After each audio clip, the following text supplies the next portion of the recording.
What's up, YouTube? Welcome to Play It Painted Live. We are starting late, pretty normal, and I am getting ready to paint up some Guildball tonight.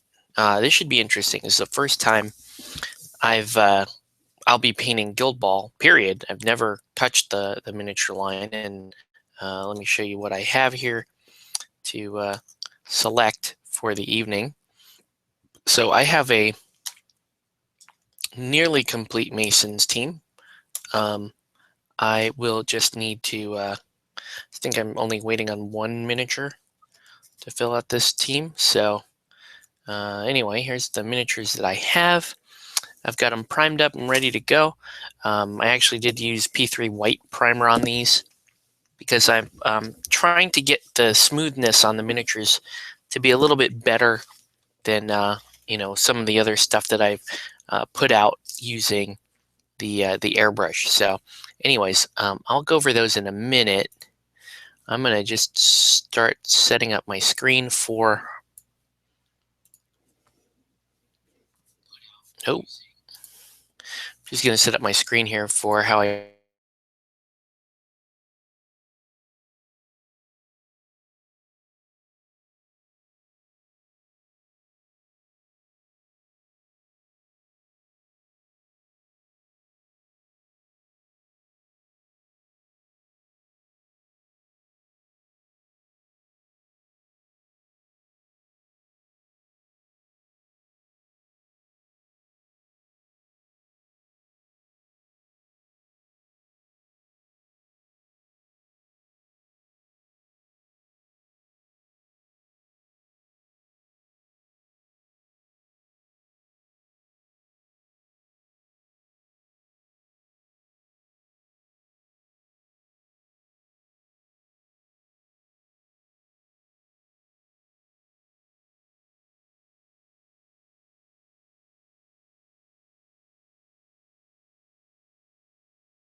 Okay, sorry about that. It I was resizing this window and it closed the window on me. So there's that. So I'm going to resize this again. Okay, and I think we should be okay now. I think we should be ready to roll. Can hear my kids still making dinosaur sounds. So I don't know. I may have to cut this off very short if he decides not to go to sleep. That was actually the reason why we're starting late tonight, is because I was kind of on standby.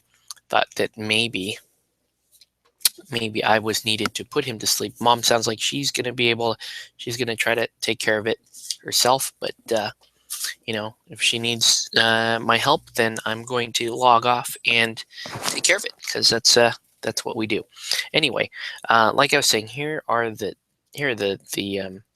Masons, and this is their mascot, actually. A gorilla, or actually he's a baboon. So he's pretty fun mini. This is the captain. So I probably won't, as much as I love, and I absolutely love this miniature, I will not be painting the captain tonight, because what I'm painting tonight is going to be the experimental mini that basically decides the color scheme for the rest of the set here. So this is Chisel. This is a really fun miniature. So I picked the Masons. I like the look of the Masons. I don't really know too much about how they play. In fact, I don't really know too much about Guildball, period. I've just barely started reading. Looks like I've got a big mold line there that I should try to take care of. But anyway, let's put that one away for now. I think tonight's going to be one of these three. So I'm going to decide which one is going to be which one is the least interesting for me to paint, because that's typically how I work. Hey, what's up, Tori? I typically pick the least interesting mini and then work my way out. This guy's kind of cool. He has I don't even know the names of these guys yet. This one here, I know his name. His name is Flint. He's a really cool looking mini. And what I like about Flint is he's just, he's not carrying anything. So he may be actually a pretty good mini to paint in terms of trying to determine a scheme. This guy here with the hammer, also really cool. Might paint him too. Decisions. Okay. I might paint this guy. I think I'm gonna paint the unarmed guy. Since we're starting late, I may not have much time to paint. So let's just go with the easiest guy to paint. And this will also, and I really like Flint. This will also help me determine how I want to do the stone, because the masons are supposed to have armor that is crafted from stone, so it's like etched stone here, and I got to figure out how I want to do that exactly. So, I mean, I've got a couple of options. I can try airbrushing it, so I can spray the whole thing gray, and then just go and then highlight it up from kind of a granite color, and maybe see if I can actually get a nice pattern out of it. But let's we're gonna have to play around a little bit. That's not necessarily a bad thing. That should be kind of interesting anyway. So let's go ahead and get that started. Haven't fired up the airbrush here in a little while, so I might probably have to clean up the airbrush a little bit.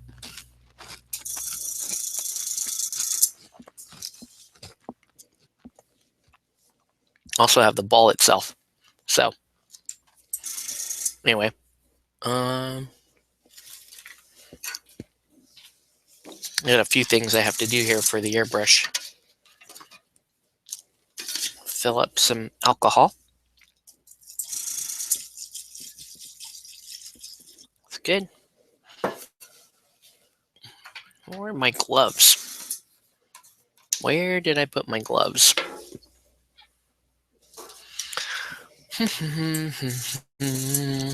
Sorry, I'm just moving kind of slow tonight, guys. It's I'm using the painting to try and just keep things relaxed for me. So, this isn't going to be my normal, and I have been slowing down quite a bit this past year, and that's intentional. Try to enjoy the painting experience a little bit more and not stress so much about just getting stuff done according to some imaginary schedule. It's good to keep the output up, but I'm not, at this point, I don't feel like sacrificing that for anything. All right. Can't find my new gloves, so I'm just gonna break out a pair of old gloves here. What's up, David? Thanks for joining the show. Just in case for you guys just tuning in, we are going to be painting some Guildball tonight, and this is the experimental model. So we're gonna play around with the color scheme until we hit something we like. And I think one of the most interesting parts about this model, about the Masons, is they're supposed to have stone armor. Their armor, like the shoulder pads and that kind of stuff, supposed to be, made from stone. Maybe they're made out of granite. Maybe they're made out of marble or something like that. Maybe even quartz. A lot of cool possibilities. The difficulty is going to be trying to portray that type of material on such a small area. So, for those of you who have seen my Arena Rex and the painting I do there, there's like a sponging technique I use to get that marbleized look. I don't think that technique will work here. I think we're just going to have to achieve some kind of a natural look, natural stone look, using another means. Okay, so let's go ahead and load this up. And since we are airbrushing, I may actually end up carrying the pattern over on the rest of the minis. But for now, let's not even worry about that. Let's just start with getting this guy set. Okay. Oops. Sup, David. All right, so I'm paying attention to chat while this is going. Put my airbrush back together. All right. And let's go ahead and get started here. So I think I'm going to start with a fairly dark gray and work my way up. I'm going to use this airbrush thinner. And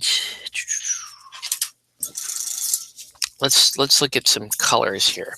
Okay, so I could go with like a neutral gray to start.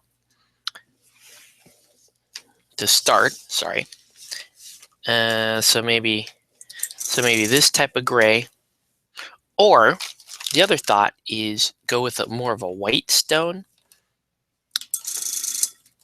like an azure stone to like a white stone. We'll see. So we could go with that gray, and we can start moving up the gray column and move our way towards this pale gray blue.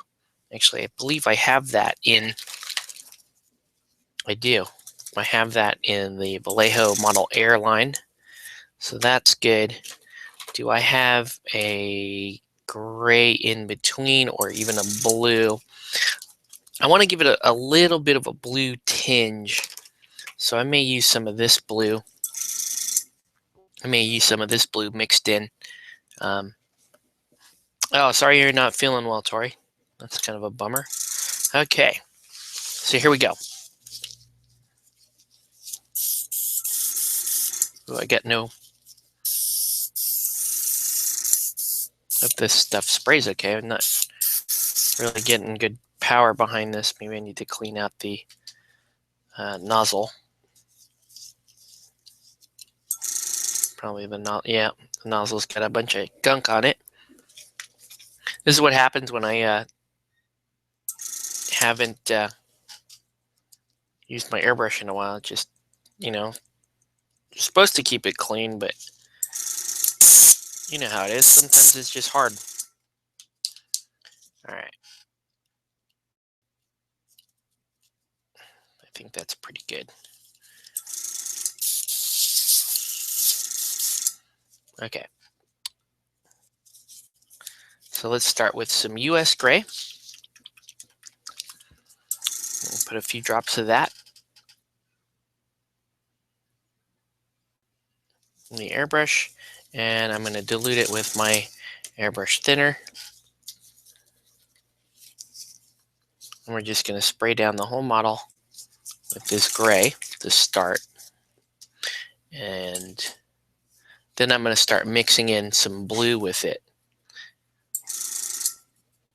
So we're going to go with I'm going to try a granite. I'm going to try a granite color scheme. See how that works. All right. So there we go. All right. So here we go. Airbrush cleaning is one of the banes of existence. Agreed. Airbrush cleaning is rather annoying. So US gray here. And I'm going to hit the entire model with this gray.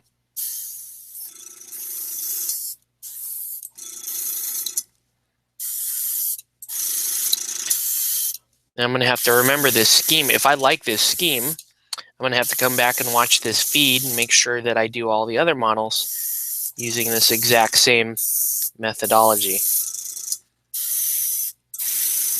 All right, looking pretty good. Let's mix some blue into that. Can you believe the fog mist we are having? I don't even, you know what, Tori? I haven't looked outside lately, so.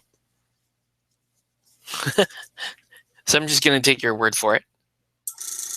All right, so I've mixed in a little bit of this blue. with the gray.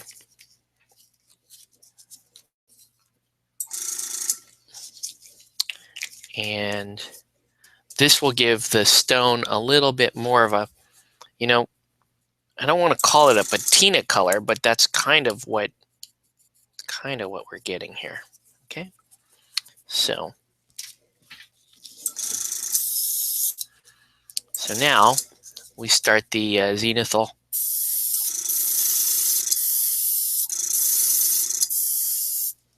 Highlight here.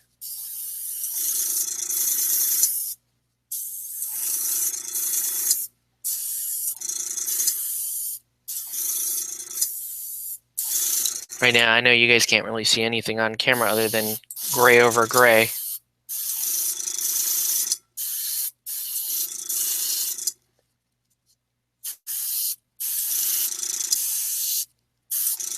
Okay, looking pretty good so far. Now let's start, let's transition this up towards this pale blue gray. And I'm just going to pick a couple of spots for the pale blue gray.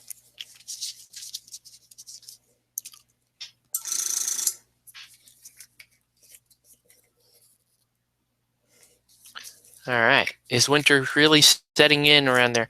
Not really. I mean, it was actually warm a few days ago, and now it's starting to dip back down again, but then it's expected to go right back up. We've been having a really mild,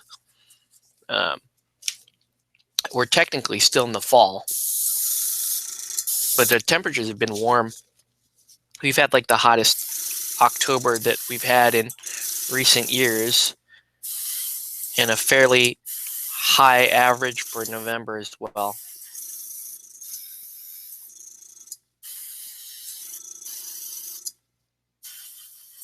Okay, that's not looking too bad. I know it doesn't really look like much on camera to you guys. That's not looking too bad. What I want to do now is I want to start mixing in some white with this. So I'm going to pull a white airbrush color.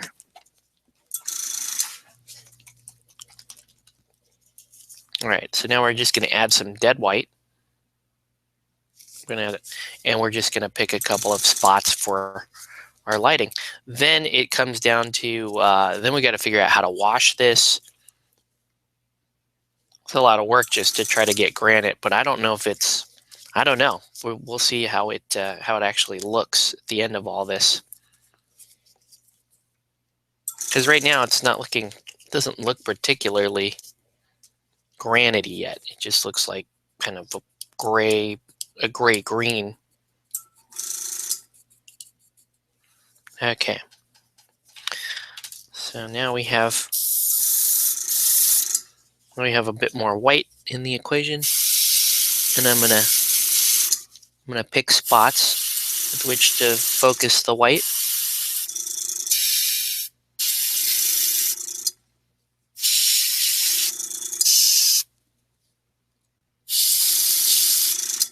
I'm just gonna pick specific parts of the armor plates.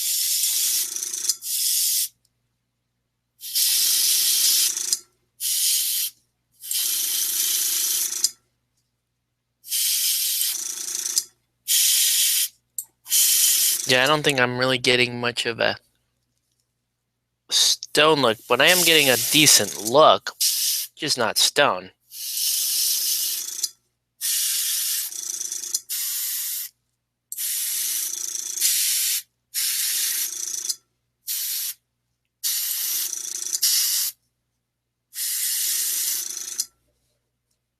So I'm actually, I may go to full white.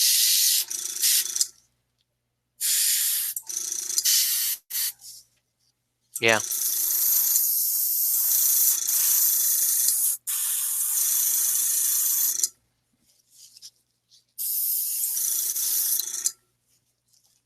Yeah, let's go up to white.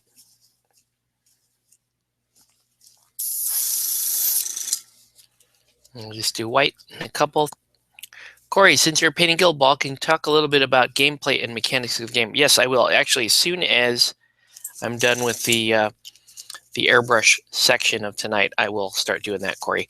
I will warn you, I am by no means an expert on Guildball. I just got my rulebook in last night, and since last night, been doing some reading, and I've also been doing a little research, reading some stuff online, watching battle reports, listening to podcasts. Okay, so I will. So David, I will. Yeah, David and Corey, I will get to that, and I can compare it to Blood Bowl, but I haven't played Chaos Ball, so I won't be able to compare it to Chaos Ball. Anyway, let's give ourselves a little highlight.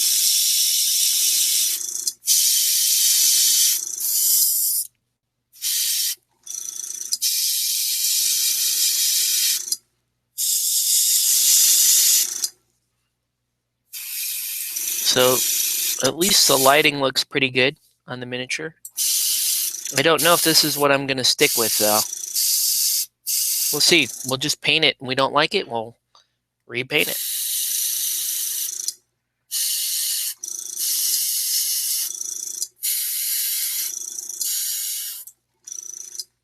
All right.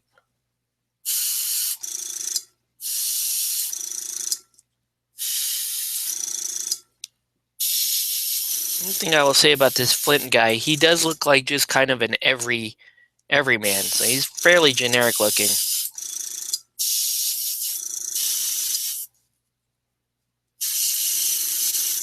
Okay, that's pretty good. I have a feeling there's a much faster way to get at this type of color scheme without having to start off so gray.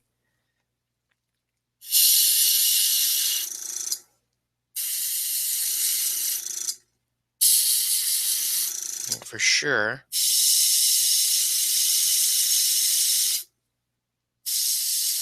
There we go. Okay. Let's clean out the airbrush, and then we can turn off this noisy compressor. We can get down to some of the actual painting. All right.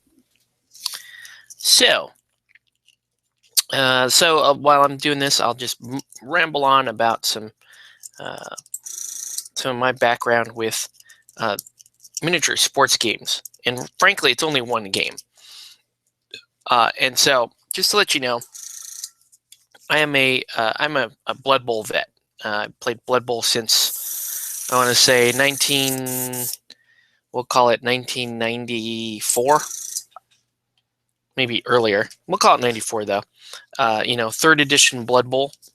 Stayed with Blood Bowl all the way through what's called LRB 5, or the competition rules pack, and I've been a diehard fan of Blood Bowl. Blood Bowl has been one of my favorite all-time games, and so when the last season was over, our league kind of fell apart there. We all started playing other games and whatnot, and we never really quite made it back to Blood Bowl. I think that last season kind of burned us out a bit. I was on the verge of hopping back into Blood Bowl when this game kind of caught my attention. So I saw the Kickstarter for this game, skipped past on this Kickstarter because it didn't look good enough for me. And I was, fairly happy with what I was playing at the time. Eldorado, Anima, and I think we were just starting Relic Knights around the time that the Guildball Kickstarter was going. So I'm going to move this over here. And I'm going to have a cookie here real quick. But yeah, that's my background. I'm a big Blood Bowl fan. And in my opinion, any other sports game would be big shoes to fill. I looked at Dreadball briefly, but I played a demo or two of it. I forget. We'll say I played at least one demo of it. but I couldn't get into Dreadball. Did not care for the aesthetic of Dreadball, and I did not. Didn't care for the aesthetic of Dreadball, and I did not like the theme, the sci-fi theme. Just not a fan. Anyway, so I didn't play Dreadball. Chaos Ball had my attention briefly, and I was almost going to buy Chaos Ball. My issue with Chaos Ball, though, was the fact that each team, while the teams had much better themes, in my opinion, versus Dreadball. Dreadball was like generic sci-fi stuff, so it's like, oh, Faker orcs, and here's the humans, and here's the bug team, and here's the robot team. I don't like that kind of sci-fi. I don't like that generic sci-fi. It just doesn't grab me at all. I like the sci-fi. I really like anime sci-fi, and that should be no surprise if you've watched my channel or what games I play. I play Relic Knights, I play Infinity. I like that kind of sci-fi. I like highly stylized sci-fi. I don't really like generic, boxy looking sci-fi. And while 40K is highly stylized sci-fi, it's just old canon for me. It's been playing that so long that that whole orcs, humans, and chaos and Tyranids and all that stuff just doesn't interest me. So nevertheless, did not get into Dreadball. I was deterred from Chaos Ball because of the limited amount of sculpts. Plus, I heard mixed reviews on Chaos Ball. Didn't seem like there was. It was a board game, but it didn't seem like there was much sportsing to it. It seemed more like, here you punch a guy, here's the thing, and you only got the two sculpts per team. 2 sculpts per team is the death knell for me. I'm not interested in a game where I only get to paint 2 different types of pirates. You're like, oh, I'm going to play Team Ninjas, and then Team Ninjas is only 2 sculpts. I can't wait to play the steampunk team. Oh yeah, steampunk team. Now, don't get me wrong, love a steampunk team. Would love to play a steampunk team for a game. Problem is, you only have 2 sculpts of a steampunk team. Really not interested in it. Okay. All right, so we're going to paint the eyes in here. This is going to. There's a little bit of precision work involved, so bear with me. So I'm doing this, and then we'll get onto skin and all that good stuff. All right. So anyway, didn't really get into Chaos Ball. Then, spent a large stint playing a bunch of other skirmish games, and Guildball kind of hit me through a couple. I had 2 or 3 people all at the same time kind of hit me with Guildball. Like, hey, have you looked at Guildball? Do you want to try Guildball? That kind of thing. And back when the Kickstarter came out, I did not want another game. It just hit me at a time where I thought I was good with the lineup of games that I had. I was fairly satisfied with it. And so I passed. I passed on the Kickstarter. The other thing that kind of scared me is the fact that it was UK. So overseas Kickstarters concerned me a bit because, the additional delays, if there's additional shipping costs, that kind of stuff, it's kind of a turnoff for me. That's not to say I haven't done overseas Kickstarters. I did Games and Gears. I did a couple that were over in Europe. But in general, I'm less likely to back something if it's an overseas game. If it's here in the States, the one thing I take a little bit more comfort in knowing that, hey, at least the developers or whatever are on the same piece of rock that I am. They're on the same continent that I am. So I may be able to, I may have a little bit better access to it. Plus my shipping costs will be lower. So this game came back to haunt me when 2 people, one local and one not local, hit me up at virtually the exact same time. And they said, hey, you want to look at Guildball. I was like, really? Yeah, you want to look at Guildball. You may like Guildball. And even if you don't like Guild Ball is going to happen on its own. That part intrigued me. When I'm hearing stories like, yeah, everyone was playing Warmahordes, and my whole Warmahordes local meta has been split over Guild Ball, with half of the players getting really sick of Warmahordes and moving on to Guild Ball. That grabs my attention as well. So, because that it takes a lot to get someone away from a main system like a 40K or Warmahordes or even Infinity. These are games that soak up a lot of bandwidth and have a good, strong, organized play crowd.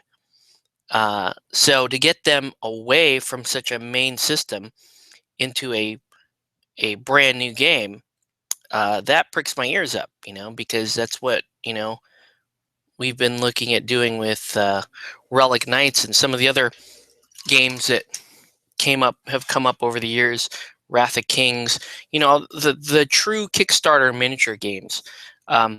Mantic obviously has had success with Dreadball and Kings of War to a lesser degree, but so far there really hasn't been the crowd-funded miniature game that depleted an incumbent main system. And it looks like Guild Ball does have at least some potential to do that, and that intrigued me. So my friend Braun from out of town was here around the Thanksgiving holiday, and so went out to dinner with him and his family, and then we went over to my LGS to play some games afterwards. Showed him Batman and Relic Knights, that kind of stuff. And he was the guy that was telling me, hey, you should be looking at Guild Ball. He was one of the guys. Like I said, there was 2 or 3 guys, but he was the not local guy that was saying, yeah, this game is gaining a lot of popularity where he's at, which is on the East Coast. And a lot of the diehard Warmahordes guys are moving this way. Okay? So that has my attention. And I trust Braun. Braun has good taste in games. He was one of the guys that got me into Eldorado. And, he just generally has a pretty good eye for what people like in terms of their gaming experiences. So he got me intrigued. And I started looking at miniatures. And I looked at the miniatures before, and I was like, yeah, these are good quality miniatures. And I want to paint them, but I don't know if I want another game, right? So if somebody put Guild Ball in front of me and said, hey, paint it for me, I'll pay you, totally in for that. But wasn't interested in picking up a new system. Anyway, talking with Braun that night and a little bit afterwards, he sold me on the basics of the game, right? Let's talk about that for a minute. The game plays on a 3x3. You play usually a 3 miniature intro game, so 3 miniatures per side, or a full game is 6 miniatures per side. Okay, so they got me on model count. I'm interested. That's around the model count that I really like. Is I like the really small model count that has the kind of tactical depth to it. And it doesn't mean that I have to paint a lot of pieces or collect a lot of pieces to start. I can start really easily with a starter set. I'm a big fan of that. Plays on a 3x3 mat. I am a big fan of that as well, because so many other games I play on a 3x3. Relic Knights, Frostgrave, Batman, Inner Majesty's Name. What else plays on a 3x3? Like, so many games that I play are on a 3x3. So they got me there too. Small model count, low buy-in, 3x3. Dice pools. So it's a D6 pool system where you're rolling multiple D6. I don't like dice in general, but if I'm going to have to roll dice, I do like the stability of a pooled D6 system as opposed to, a single D10 or, heaven forbid, a single D6 system. I don't like those systems, so they kind of got me there. Rules free to download online, even like character pop-ups. I like that there.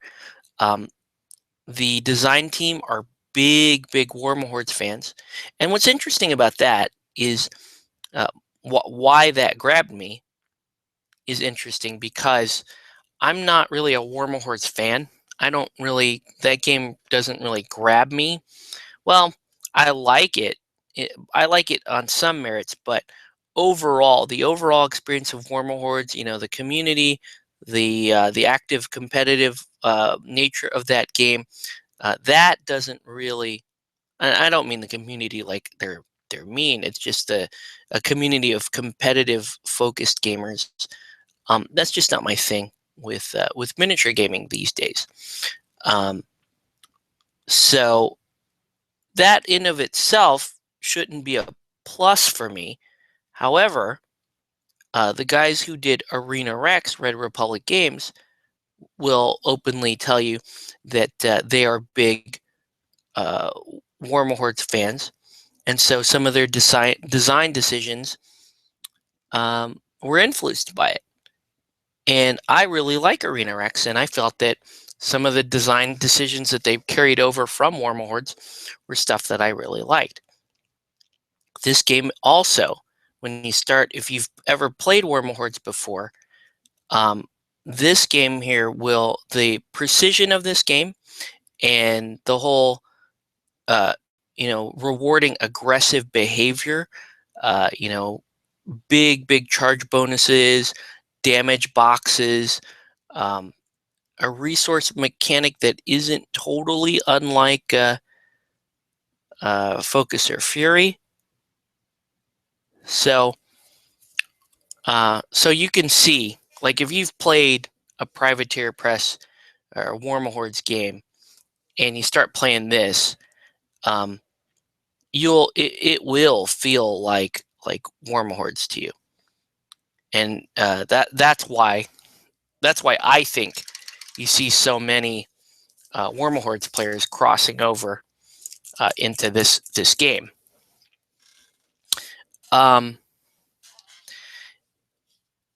The sports aspect of it, I also really like, but they currently don't have a progression or a campaign system. I know that that's something that they're bringing to the table here very soon. I was a little disappointed in that. I was like, well, that's kind of, the whole thing that I really liked about Blood Bowls. I really liked team management and team progression. And currently in Guildball, you don't really have that set up. It's actually, Guildball is great as a standalone, skirmish game, standalone matches, or single day tournament without progression. It's good for that.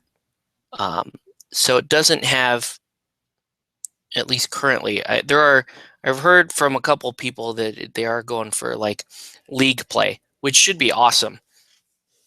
It's just currently they don't have it. Another thing that's concerning me is game length. So they say an average game takes 90 to 120 minutes. That's a lot of time for someone like me. That's not, if I'm playing Relic Knights, I know I'm done easily within an hour.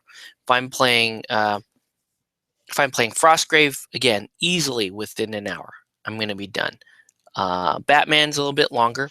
Infinity's longer because those are more along the lines of your true skirmish games, and there's a lot of nuance to those games. There's a lot of precision to those games. So there's that. I was concerned about the 90 to 120 minutes. But then I saw I saw a playthrough on YouTube. I watched a couple of guys play through an introductory 3x3 game, and I watched that and I said, okay, 3x3 looks like you're already getting a lot of tactical depth. You're getting a lot of fun out of that. So maybe it is like Warmahordes, right? Because like the main thing with Warmahordes for me was like I only wanted to play max 25 points. Like I would be cool with like a 15-point Warmahordes game, like just a caster and a jack or two. I'm down with that. I like that. Warmahordes, I understand that when you start playing 35, 50-point games, that your options open up a lot. You get more of that, listurbation stuff going on. You got people that really like to tweak lists at that point, and then you've got then the games get a little more intense. They're a little meatier, I suppose. Not meteor, but meteor, like more meaty than your average game. So I can see the appeal there. That just never really grabbed me. I like short, quick tactical experiences when I'm playing. I like because painting and enjoying the miniatures is to me is as enjoyable as the game. It's as important an aspect, and I know that that miniatures and hobbyists tend to skew one way or the other. I'm almost dead center. If you were to plot hobby versus game, I fall like right in the middle there. I like them equally, and I can't imagine doing one without the other. Okay, so yeah, 3 to 6 miniatures per side. D6 system. The game plays more like soccer. So if Blood Bowl is American football, and if Dreadball is basketball, then this game is soccer, aka football, for you non-Americans out there. And it's soccer beat 'em ups is what I call it. And what is really cool about this is this game does actually reward a mix of bashy and we'll call it finesse playstyle. So you're not just scoring with the ball. Like in Blood Bowl, you could beat the crap out of somebody all game long. This is typically elves, but they can keep scoring, and then you're still going to end up losing the game. With Dreadball, same thing. It still comes down to how many points do they put on the board before all the turns are done. With this game, you play to a set VP, and you can gain VP either by scoring goals or by beating the crap out of your opponent. So, a typical game is like to 12 VP, right? And so a goal is worth 4 VP, and I believe taking a player off the pitch by reducing their health to 0 is worth 2. So if you're going for 12, for example, let's say, and your team is a little more agile than your opponents, your strategy might be, I'm going to score a couple of goals for 8 points, and then maybe I kill 2 of his models, and that will be my 12 points. Or if you're the bashier guy, maybe you're trying to kill 4 guys and score a single goal. So that's what's cool about it too. Is there are multiple ways to win, and they're all valid. And that will when you choose your faction and you set up your roster, you can play for a couple of different things at once. It does seem like a very precise game, and I like that. There's rules about the ball snapping to a free ball snapping to a player who makes a move past it, like soccer. Like you're gonna pick up the ball with your feet and start dribbling. Take it midfield or whatever. So there's that.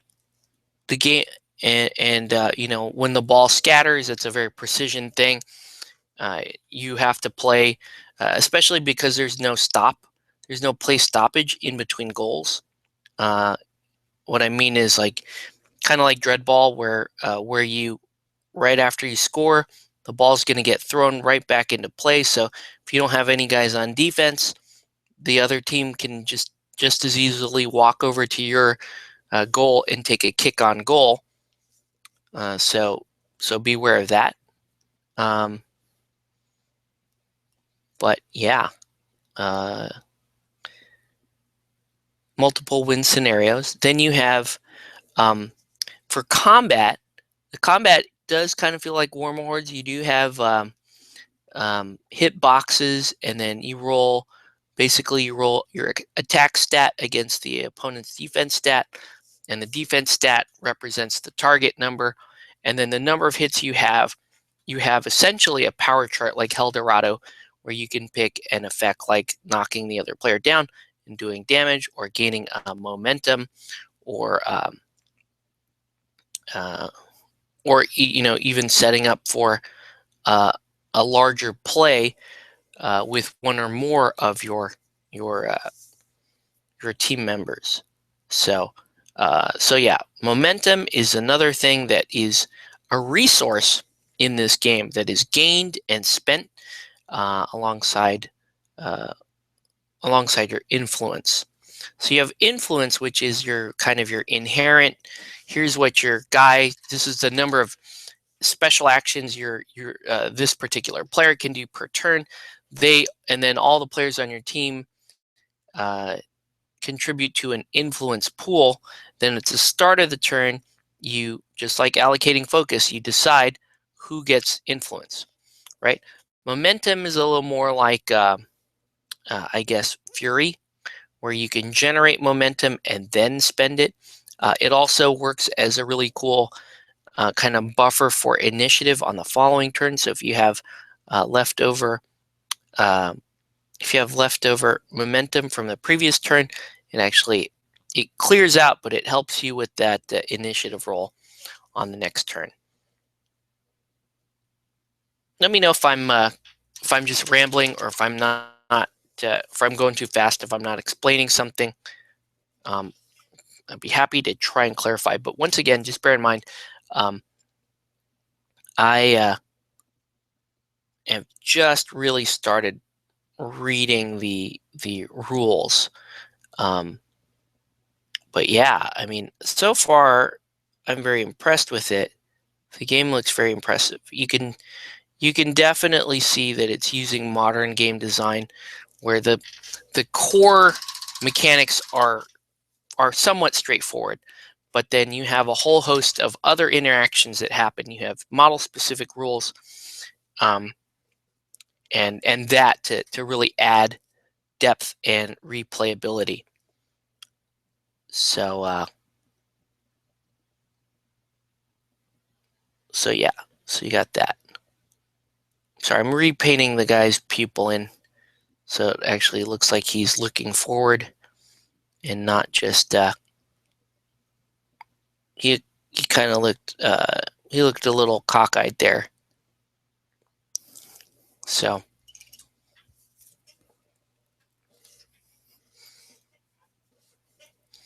once again, welcome to Play It Painted Live. Let us know what you're painting or what you should be painting. Tonight's subject is Guildball, and I'm just giving my initial impressions of the game. All right, let's talk about the miniatures for a sec, because a lot of people review miniatures games online, but they really only stick to the mechanics, and I think that's a shame. You might hear a comment or two about, if they like the minis or not, but I'm actually working with one of the miniatures right now, so I can actually explain to you from experience how I'm feeling about these miniatures. So these are all metal miniatures. They're, I believe, 32 millimeter scale, and let me just say the quality is really good. They're metal miniatures. They're not cut up into 1,000 pieces like, say, the old Robotech RPG Tactics, or more recently Batman. So they're really good quality. Not a lot of flash. I did see a mold line on one of the miniatures that I'm gonna need to address. But overall, not too bad. And the aesthetics are really neat. The artist for the game does kind of have their own unique style, and I think that's pretty cool.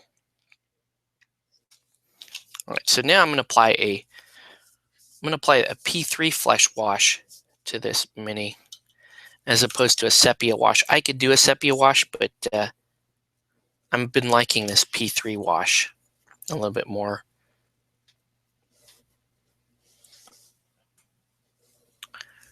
So,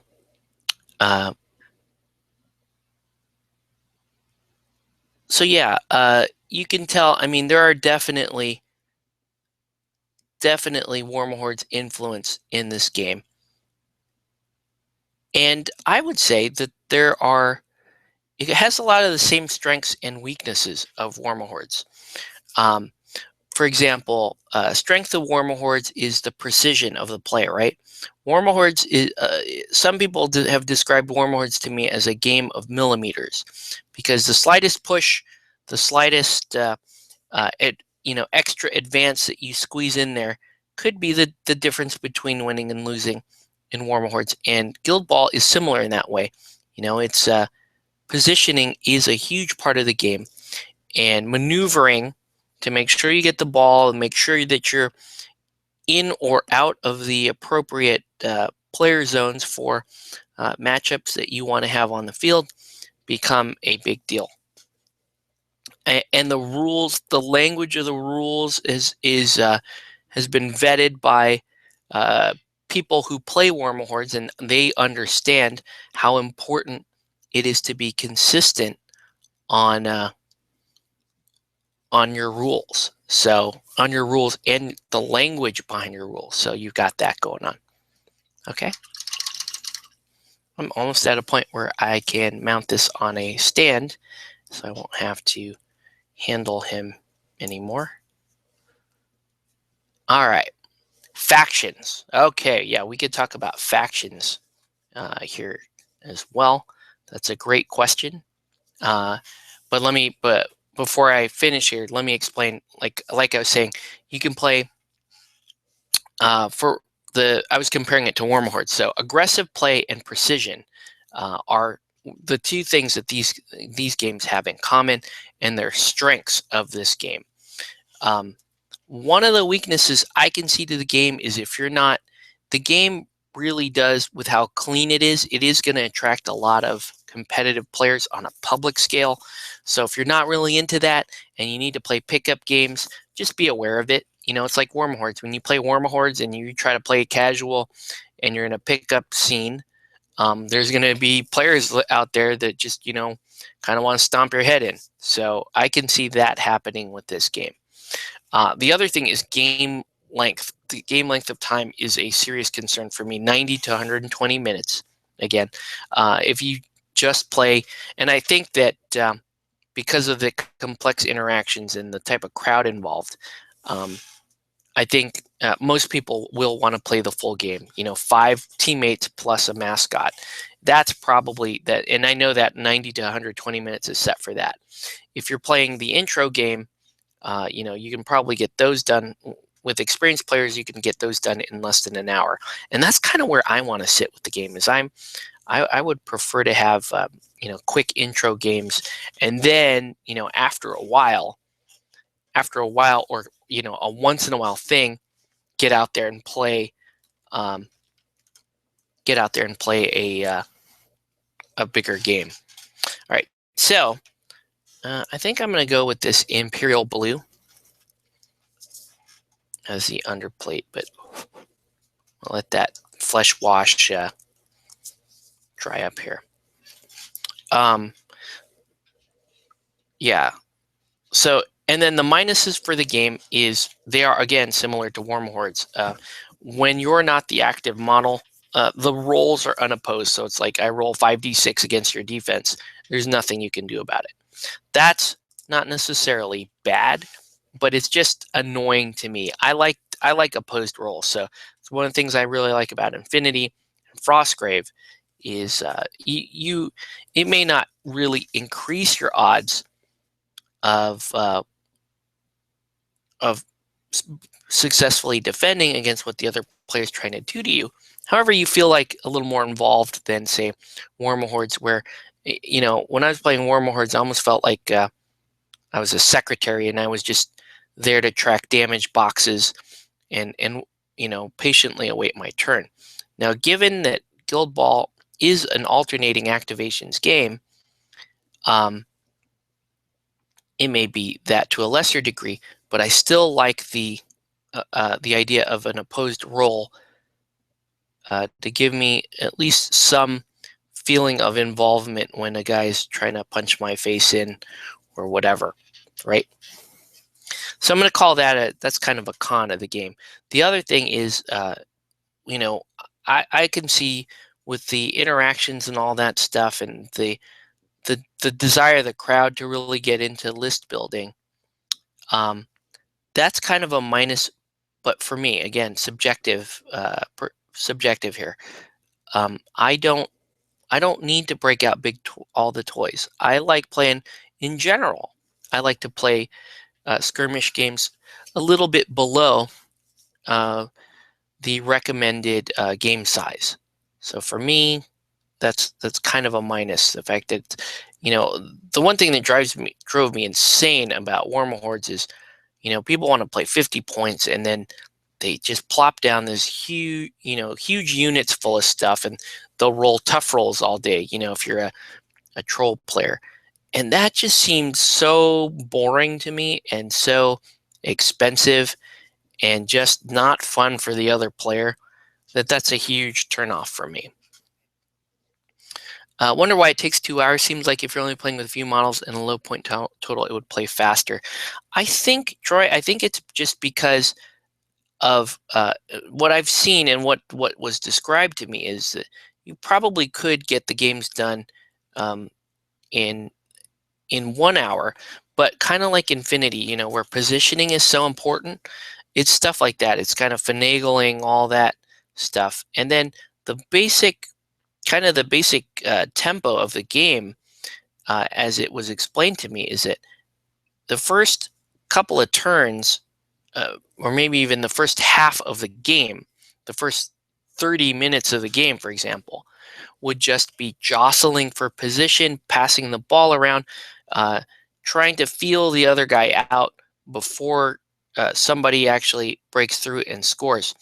Now, what they say is, though, once you score, then the game really starts to pick up the pace, because then it's usually easier for the other guy to just come right back and retaliate or score. So then, the game starts getting a little bit faster, and that's just, I guess that's just an understood part of the game. Okay, so painting a little blue here. I don't know what the rest of this guy, I know he's got blue pants. One of the main things it has over Warmahordes, it has, in my opinion, it has two things that set it apart from Warmahordes. The first one is model count and price, right? I remember everyone used to claim that Warmahordes is a much cheaper game to get into. It's economical. It's a good thing to get into. And yeah, that might have been right when the average size game was 35 points. But come on, people are playing 50 points now. They're going to play with Colossals. They're playing their tier list that, you kind of have to handcraft from, you have to handpick each model and all that stuff. So Warmahordes is expensive. For me, it's not expensive compared to, say, playing the GW games, but these days there's so much more out there than GW, and Warmahordes ends up being one of the more expensive games when you throw it out there in the great wide world of miniature gaming. So you got that. The other thing is alternating activations to a degree.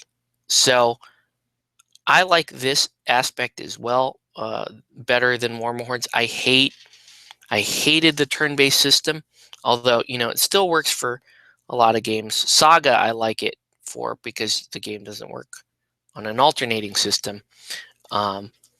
but I like that this is, few models and it's an alternating system. I'm a big fan of that. What color of Flint has like leather chaps and then stone boots. I think. I don't know.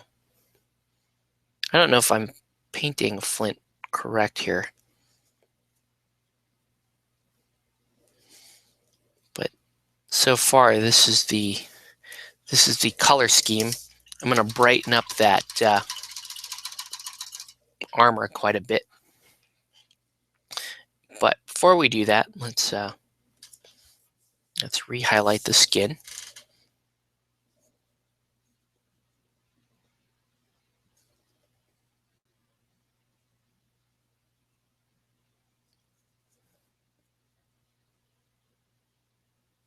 So I went ahead and, I took the dive. I looked at all the factions, which I'll get into in a minute, and picked a faction I like and started painting it. My thinking there was, with how popular everyone, or with how much hype is starting to swell around the game, I figured this might be, if it turns out I hate the game, shouldn't have too much problem selling my pieces. So that's usually the gamble I take when I'm getting into a new game. It's like I really want to paint stuff, and I'll ask the questions later. Not the best approach. I know most people are wiser than me, and they'll play the game first and then go out and buy stuff. But I looked at the sculpts and decided, oh yeah, I want to paint these masons. That looks like fun to paint. All right, so the factions. I believe there are like 6 or 8 factions in the game. Again, I'm just speaking from somebody that saw the rule book yesterday, so forgive me if I'm not 100% accurate. And you have a number of different guilds. So for example, the Masons are like the Stonemasons Guild, right? And then you have the Butcher Guild, which is apparently those are like they're kind of like the K-Door of the game. They're the brute force, punch people out type of faction. You have the Brewers, which are basically kind of the bar flies, the bar hops, and they're a tanky faction that likes to control areas of the board, can absorb a good amount of damage, and can dish out damage. Then you have the Morticians Guild, which are, just like they sound, a lot of like coffins and that undead type stuff. Then you have the Masons, which, from what I'm told, they're more of a flexible style team that relies a lot on player synergy. So having the right combination of players working together is a big deal for the Masons. Then you got the Fishermen, which are supposed to be your typical edge team, your finesse team. And I like the look of the Fishermen too, so I'm probably going to get them at some point. They'll probably be my second team. And then you have the Alchemists, which are like area control. You have the Engineers Guild. I'm not really sure what they do, but they have like wooden automatons. So they have like, Steamborg executioners, except they have wooden legs instead of metal legs. And then you have like the Union, which are like your mercenary types, lots of strong individual characters that can be taken on other teams. And what else am I missing here? Can't really think.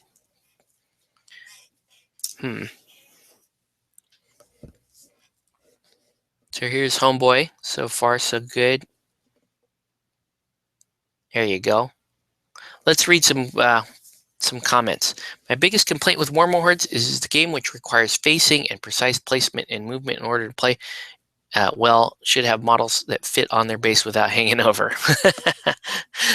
Don't think they will ever change base sizes, but if they ever come out with a third edition, they might consider Relic Knight 80 millimeter bases. Here, Troy used to play Scorn Octave. Is this joining our game rotation? You are somebody that games with me, so yes, probably. I mean, I definitely want to get it together and start playing it. I don't know if it's going to become a regular part of the rotation. I think that's going to be up to whether or not we end up really liking the game or not. But yeah, I could totally foresee if we like this game, then yeah, it's definitely going to end up there. I'm really liking the miniatures. They're just good quality, and this guy's pretty fun to paint. I gotta figure out how I'm going to do his armor though. Okay, so I think what we will do is I think I need to do kind of like a blue-gray. Oh, maybe like a turquoise. Yeah, maybe like a turquoise glaze for the armor. Before I do that, though, let me highlight up with like a color that's very, very, very close to white, but isn't. No, let's just do white. Screw it. Let's just do white. Yeah, that'll work. So I'm going to put some highlights in. Yeah, the plan is to if we like it, and I'm hoping I like it, is yeah, I'll put it in the game rotation. I don't see an issue there. I mean, the buy-in is actually pretty nice. You buy a 3-player starter set from a US supplier like Muson Minis or something, like 30 something bucks.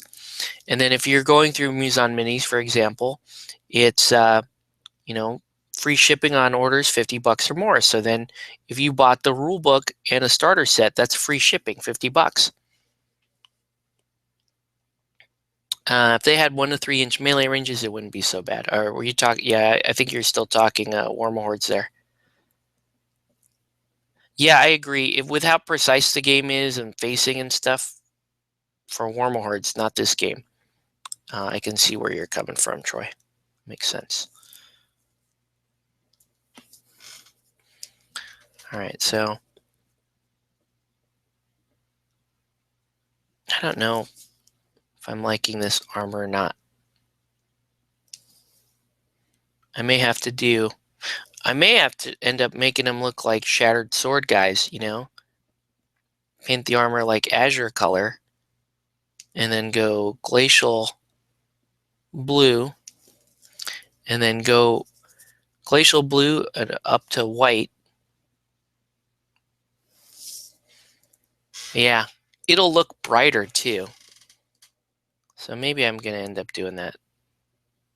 Again, this is the test miniature, so right now I'm just going to try a kind of a granite look on the armor and see if it looks good or not. I'm not opposed to making these guys look like Shattered Sword, because what I could do is I could actually field them as my Swordsworn, but they're just more like Hammersworn. And I love being able to dual purpose stuff for minis. If I like the mini enough, I want to play it in more than one game. And these look like the type of miniatures I'd want to play in more than one game. I mean, they might even be, one of my first thoughts was, okay, well, I could also use these minis for Frostgrave. So I can have, in the case of the Masons here, I can have like a Sigilist as the caster. And, it's almost like they're hammering in the runes as we play. All right. Let's have a look. What do you think? I mean, it doesn't look terrible. Should this guy have blonde hair? He has blonde hair in the art, but I could give him black hair. Kind of want to give him black hair. It's my black gray. Let's give him black hair. I think that'll be cooler.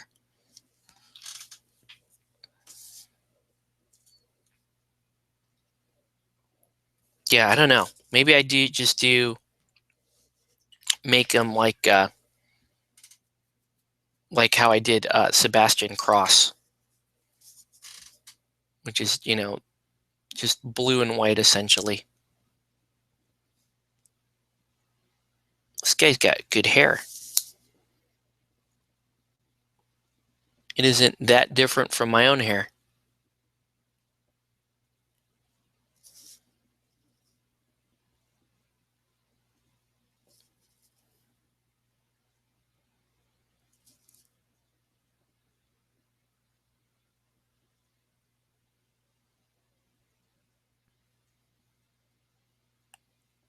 The white would pop more.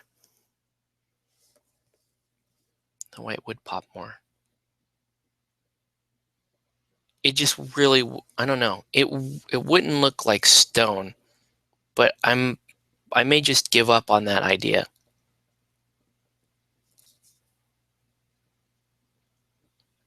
And if I give up on that idea, the base I'll marbleize. That's starting to sound good. That's starting to sound like a good idea. So here's what I'm going to do. I'm going to paint that in. And since I have black gray out, I'll paint the whole base black gray. And we're gonna marbleize this like we would an Arena Rex base using a sponging technique. And then I can even come back and hit it with a gloss varnish. Yeah, I'm liking this idea a lot. I think this should look good, especially since I'm going to go with white armor. I think this is going to look great, actually. And my only regret is it would be nice to have just airbrushed that azure undercoat, but it's okay. We'll work with it. Okay, so we're going to let that dry. While that's going, we're going to break the azure out. And we're going to paint in the armor. Whoa. And I'm going to get a sip of my Diet Coke here. Yeah, I'm excited, man. I've been hoping I was thinking about starting a Blood Bowl again, but just didn't want to deal with the heavy administration and trying to get players to commit to a league. Whoo, that's a nightmare. Whereas Guildball, this is one of the few sports games that really stands up in terms of just playing a standalone game. You could still do leagues, obviously. Use you just wouldn't have player progression. So there's that. Yeah. Okay. So let's go ahead.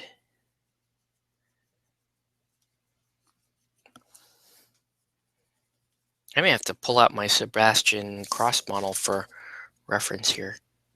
See how I did his armor exactly.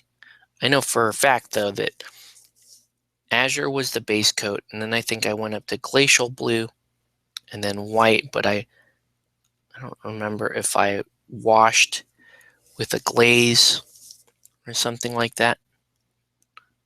So for now, let's get this base coat down.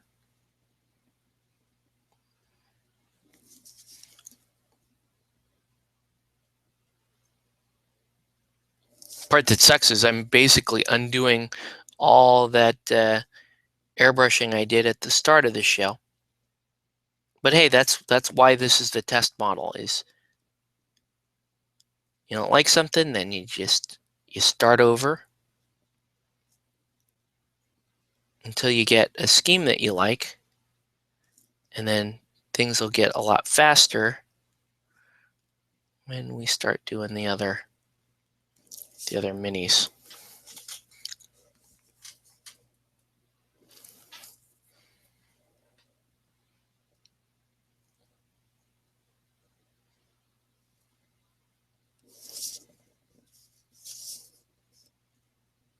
Can't wait to get the color scheme down and start painting the chicks on this team, because the female models on this team look great, especially like the team captain. But Chisel looks awesome, and what's her name? Harmony also looks awesome.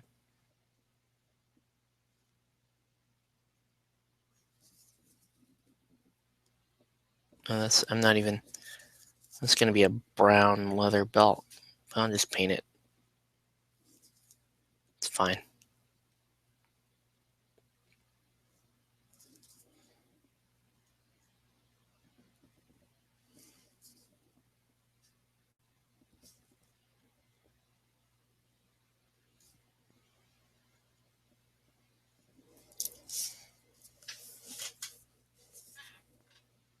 I'm going to go grab that Sebastian Cross model,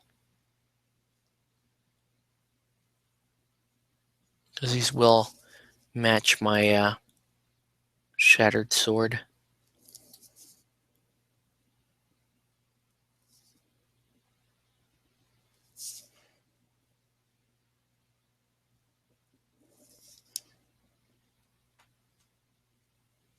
Funny, I'll have like the perfect amount for a swordsworn unit and a full unit of purifiers with the 3 female models.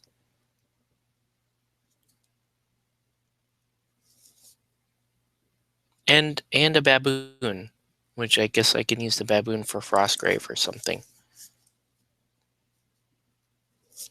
All right, so let's go ahead and let this stuff dry. I'm going to go fish up Sebastian Cross. So stand by 1 second, guys, while I get that.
Anyone interested or tried Strange Eons Cthulhu mini skirmish game? Sounds interesting. I think I've seen some Strange Eon stuff. The miniature sculpts didn't quite grab me, but the theme sounds really good. All right. Anyway, while that's drying, let me show you kind of where I'm going to go with this. So here's the resin Sebastian Cross for Relic Knights, and that's the white armor that I'm going for here. So it looks like I left azure in the deepest recesses and then kind of glazed my way up to white. And then I'm using that blue. I'm using actually a darker blue for the Masons, but it should end up right around the same neighborhood here. So anyways, that looks pretty cool. I'm pretty happy with that blue and white scheme for Cross. So we'll keep him nearby. He'll be the inspiration. So now I am going to need Glacial blue. It's been really hard to replace this color too. I'm a little concerned about that long term. If I can't get any more glacial blue, then things might look weird. I don't know. I'm going to have to find a shop that carries game color and glacial blue. Because my local shop does carry game color, but they don't carry glacial blue. All right, so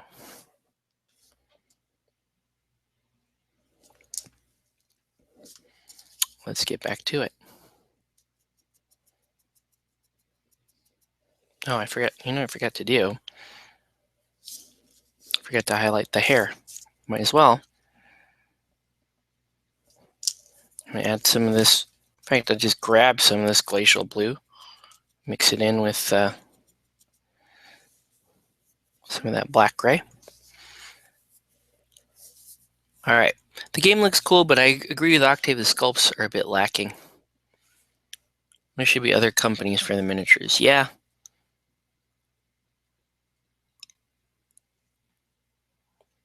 Yeah, I like this. The theme sounds good, though. Okay. I have a lot of painting in the pipeline for me. I got my Knights of Dice stuff, those MDF buildings that I want to use for Batman and a Fistful of Kung Fu. And it's a lot.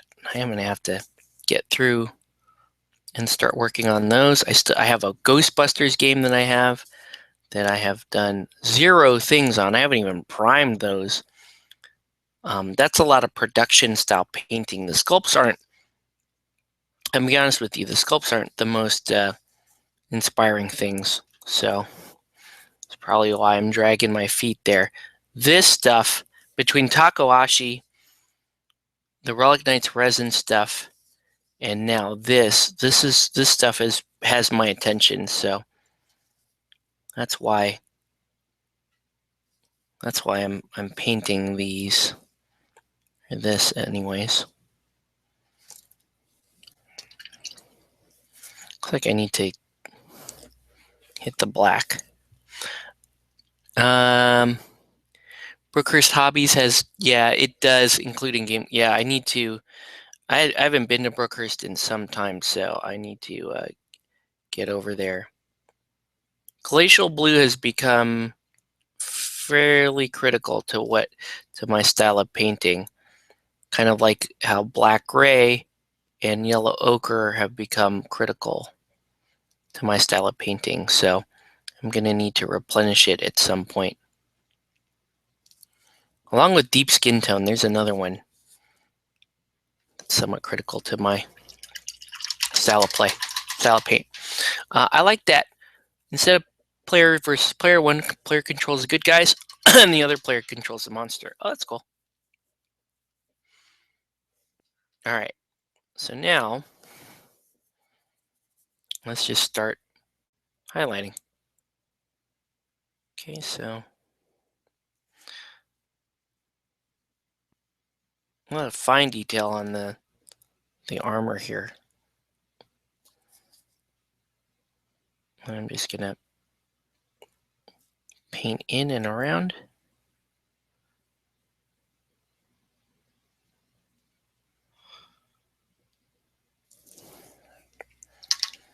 So I need to use the bigger brush though, so I don't have to keep reloading. All right.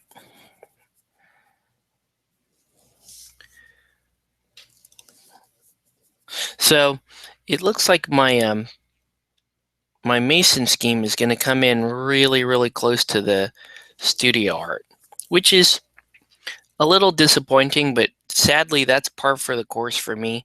When I start working with a new miniatures line, I can't really think of any really cool way to change up a color scheme, usually until after I'm done painting a whole set. Then I'm like, oh, you know what I want to do next time? I'm going to do it this way. But while I'm learning a new range,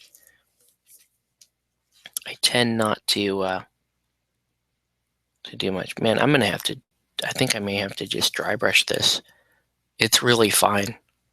So I may have to just do that. Dry brush a layer on and then build it up. Yeah, I'm going to have to do that. Hate to do it. Well, no, maybe I can. I believe in me. Maybe we can get this to work without having to butcher it. Maybe I can just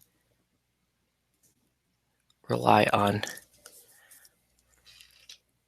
tried and true layering techniques to get me through. And as long as I keep as long as I'm honest about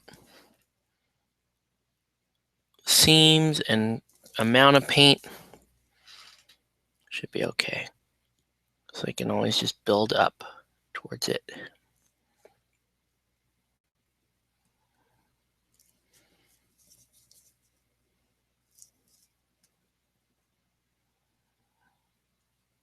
That said, I am getting a lot of brush strokes using the bigger brush. So I'm going back down.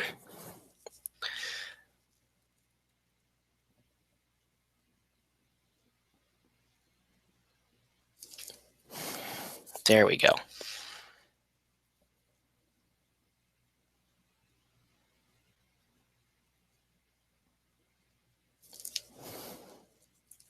There we go.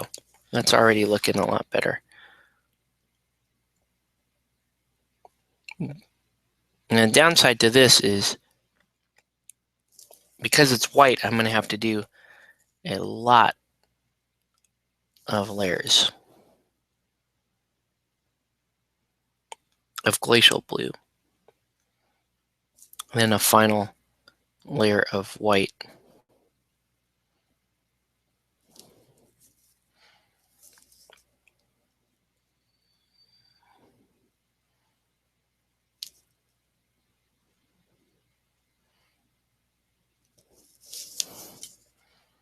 So, yeah. Anyway, figured about a week or so, I'll have at least one Guildball team painted. I'm going to end up ordering it. I'm probably going to end up ordering Fisherman because I ended up buying a Fisherman model without quite understanding what I was doing when I ordered this stuff. So,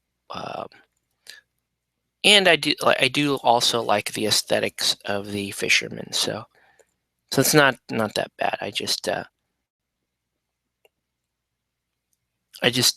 would rather not have to buy two teams early on. If I had another person that was, already invested, then I can get in a couple of games with somebody else that locally that already has a team, and then worry about the second team. But whenever I start a game out here, I'm usually one of the early adopters, so there aren't that many people that also have the same thing. White is such a difficult color to make look good. Yes, this is true. White takes a lot of patience to do right. And it is, even then, it's still very, very hard to get white to look correct. But we're trying.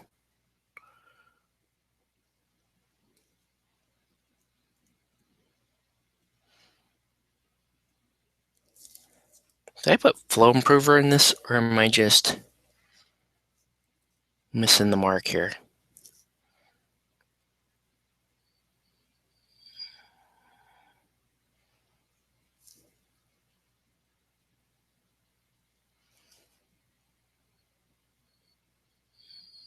It's funny, this kind of scratchy textured look does kind of look like stone.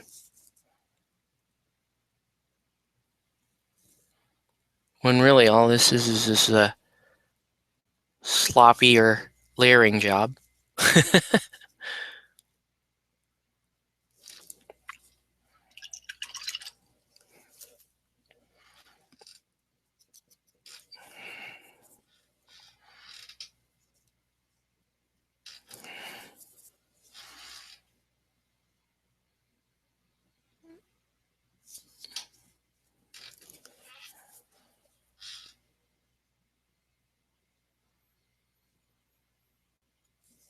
Oh, don't like that.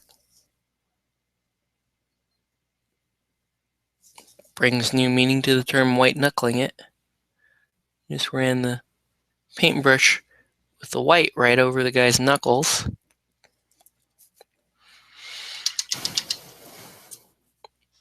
All right. Yeah, it's starting to look a little scratchy. I understand.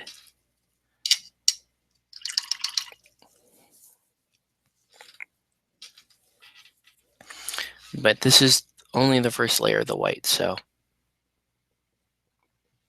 we're going to keep going.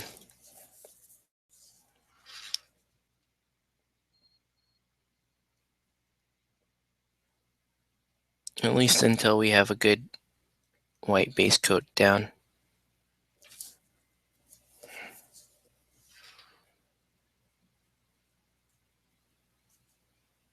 I think for me, Guildball will be something that I want to play mostly privately with, with our immediate group. But every now and then, I may want to play in something public.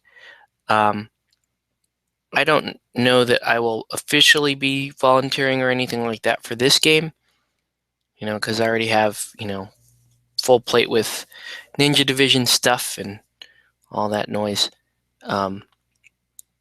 So I probably, and I believe there already is kind of a local guy set up for Guildball.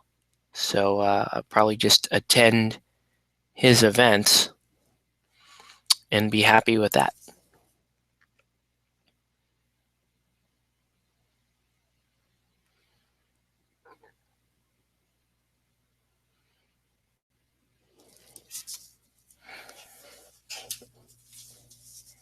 Starting to get that color in that we want.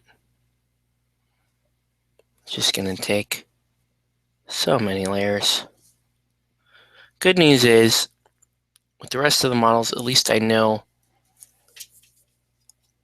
what to be on the lookout for.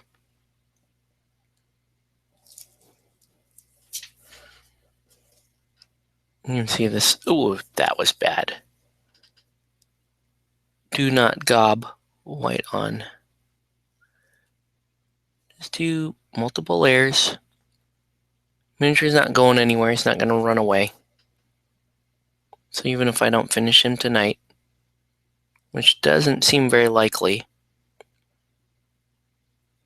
he'll still be here tomorrow for me to finish. And in fact, the rest of the team should go very fast now that I have decided on a color scheme.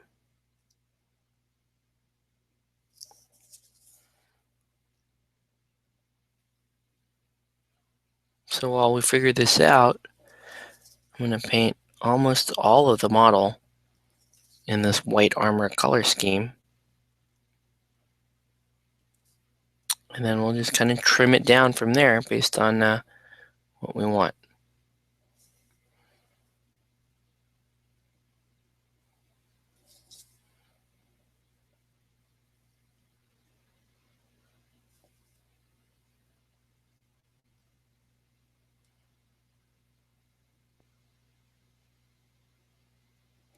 All right. Let's just keep building. Keep building up the white.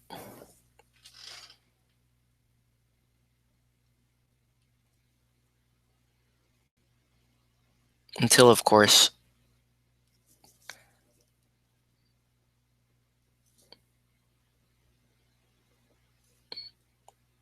the model does look like it's almost all white.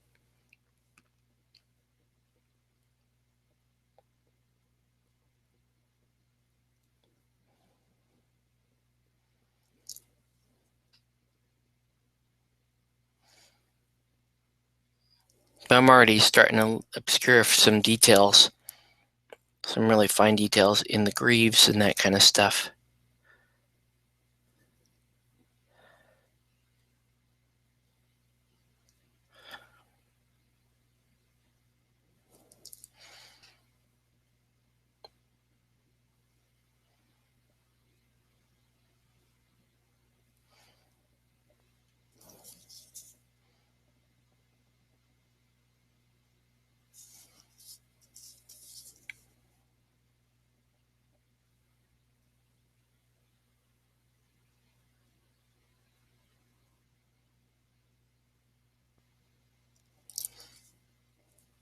All right.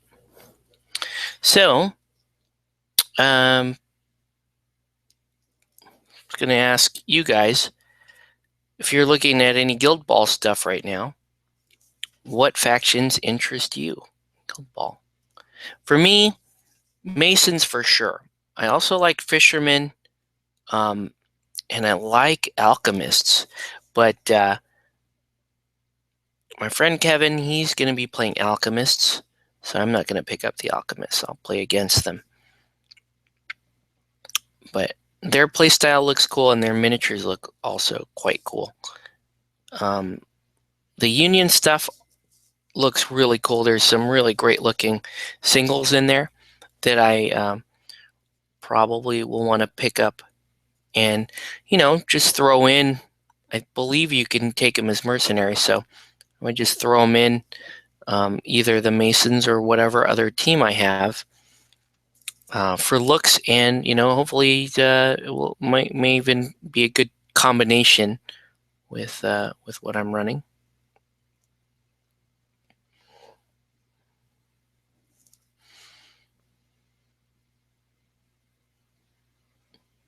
Wow. As you can see, it doesn't quite yet have that white glow yet. You have to keep doing layers till you've almost got it. Then when you're really, really close, jump up to white and hit that last highlight with white. And that's when the painting white gets exciting, when you finally get to paint white, because that usually means things are starting to work and starting to look like white without actually using white. You use white to just punch up that last highlight. But you're there when you can kind of convince yourself, okay, this model or whatever it is I just painted looks white, like very white. Then you're ready. I'm almost ready.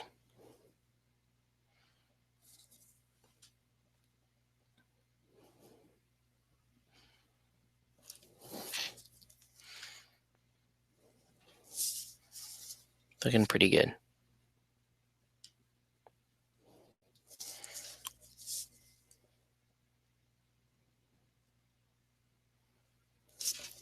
Okay. Yeah, looking pretty good. I'm going to give him a couple of gray hairs up front, because I have a few gray hair like tufts in front of my hair. I like Alchemist. Cool. Yeah, maybe if you are making it down for Kingdom Con, maybe we can get in a game of Guildball. I'm sure there will be Guildball events there, so that'll be good.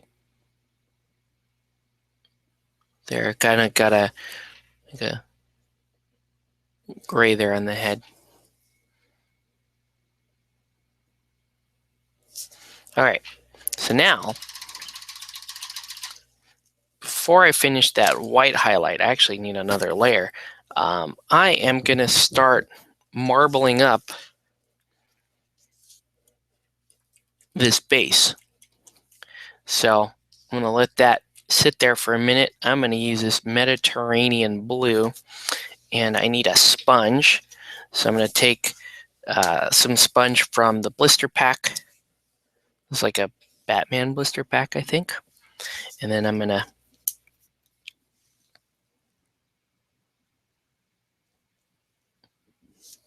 take some of this blue, dip the sponge in, dab most of it off. So it's just leaving a little soft little pattern. And I'm going to start dabbing. Okay. I need tweezers. So I got to get in real tight here next to the feet. So the idea is put this down and then think I was doing, on my Arena Rex, I was doing, I think purple is the other color.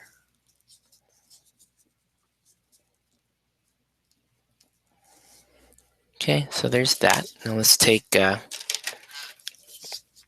this color. A little dab of that. So this is going to look like my Legio 13 bases from Arena Rex.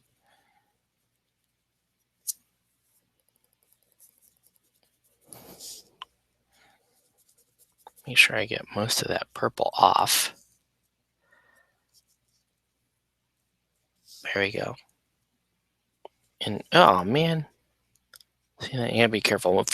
If you dab on like a solid chunk like that, just take your finger and kind of feather it out. I need to get most of this off, and then there we go. Okay, that's looking good.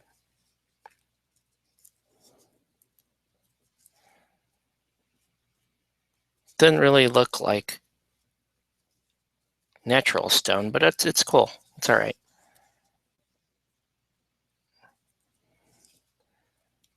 I suppose I could make this a little more natural looking. The purple is a bit much. I don't know. We'll leave it on for now. Again, this is a test model.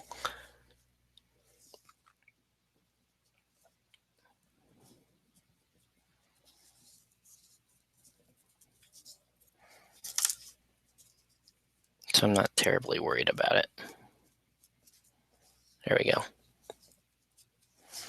Okay. And let's get back to the glacial blue. Do another layer. The other thing I'm going to do here is the glacial blue, I'm going to paint in tiny little veins on the marble.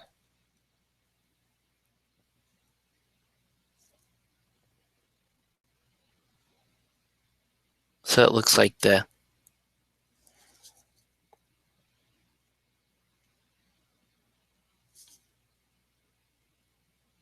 looks like hopefully when this is done, it'll look like he's running on a piece of cracked marble.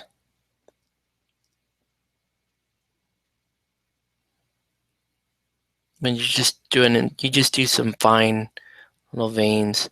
You can also use like Iraqi sand to give it a little bit of warmth. But this is fine. Just branch your veins out a bit.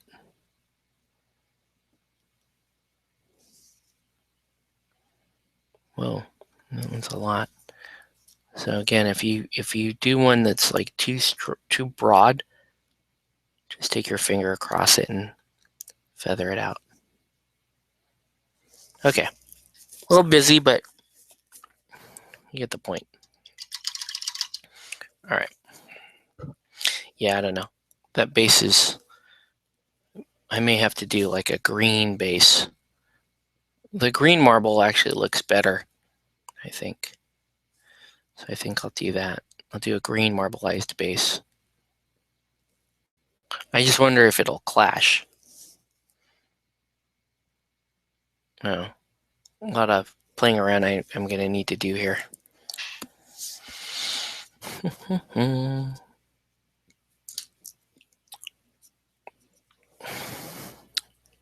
All right.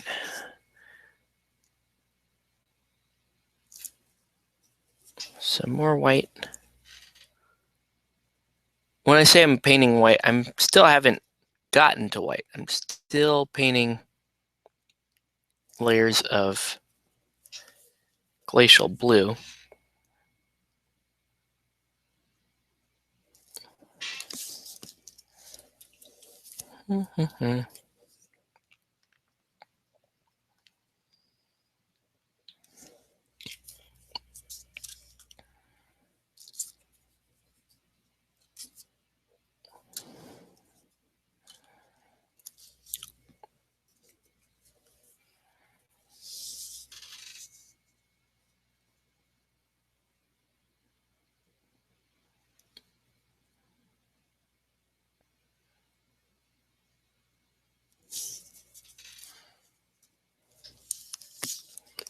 We need to add glaze medium to this.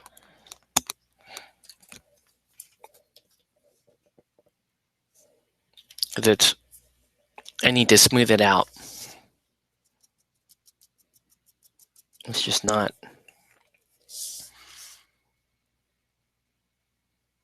There we go. Just too scratchy looking, too textured.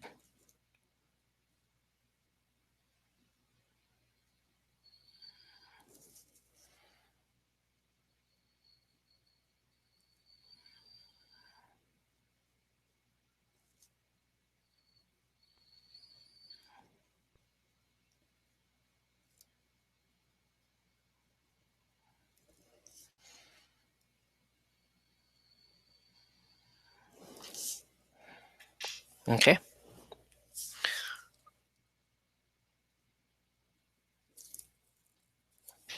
Looking pretty good. Looking pretty good here.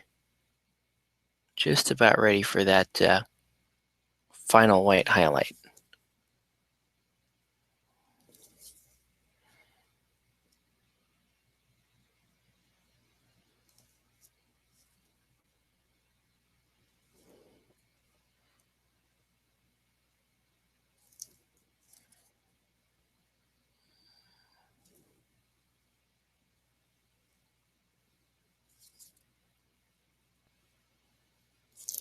The glaze is doing a good job softening up these edges.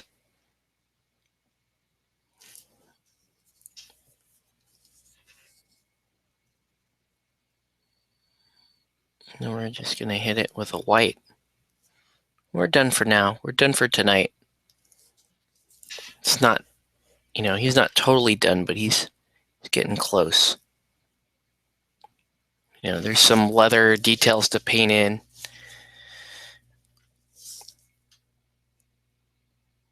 But he's looking pretty close.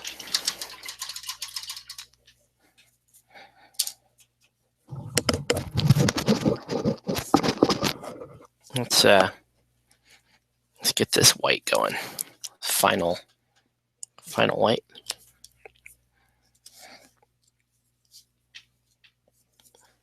Look at this. I will add a little bit of glaze medium to the white too. Just to, again, trying to keep it really, really smooth.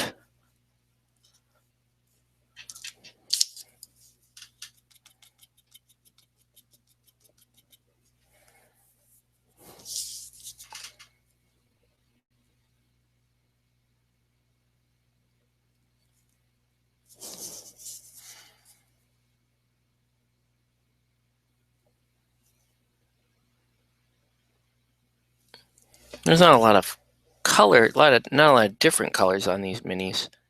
So there's that.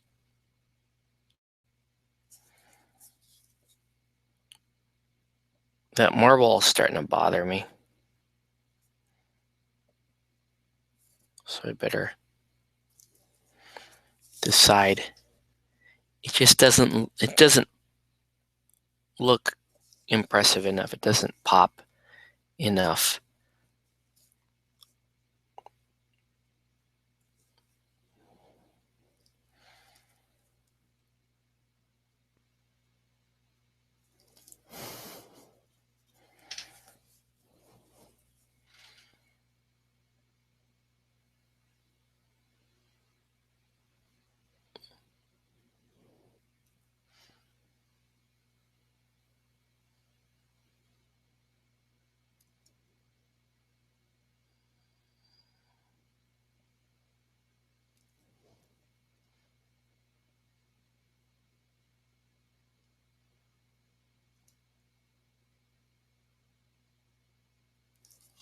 All right.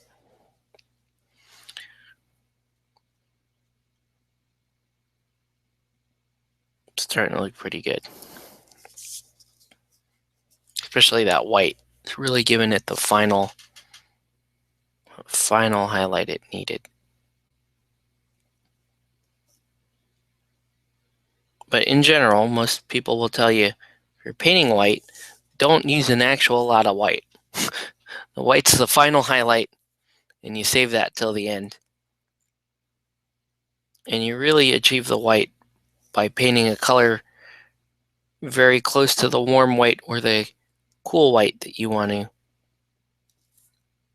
to portray. So bone white or glacial white, again, depending on if you want to go warm or cool. We're doing a really cool white, so lots of glacial white on this model.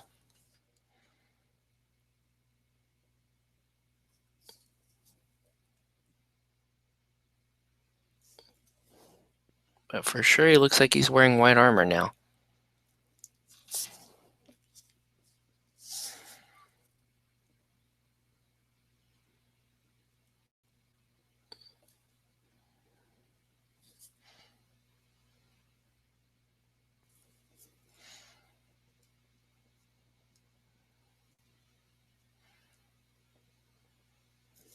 Pretty sure these boots are not, I think they're just brown leather boots, but I'm highlighting them up as white anyway. Because then when I paint them in as brown leather boots, at least it won't bother me.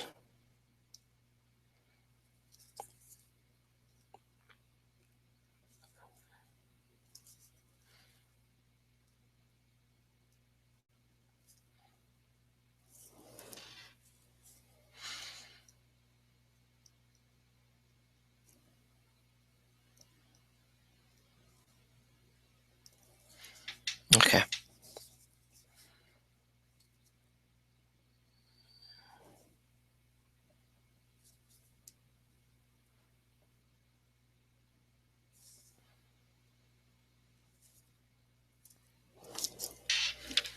Okay. When we stop, show them off to you guys. And yeah, we are probably going to redo that. The marble base. It's just not. You have to imagine that marble base with a little bit of, well, with a high sheen to it. And it's, even then, it's just not popping enough. So, in fact, you know what? It'll take me 2 seconds to fix this. Let's just fix it while we've got the camera rolling so you can see what we're doing. So I'm going to take black gray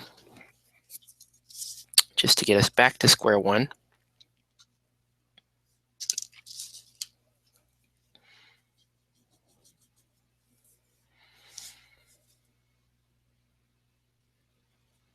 I'm going to put this down to get rid of the purple and the blue I had on there. So I'm going to do the emerald style marble, which I think is one of the nicer looking ones. You could do regular like cream marble, but with this color scheme, cream and this cool white I don't think are going to go well together. I really want a contrasting color here, so we're going to go with the the green marble.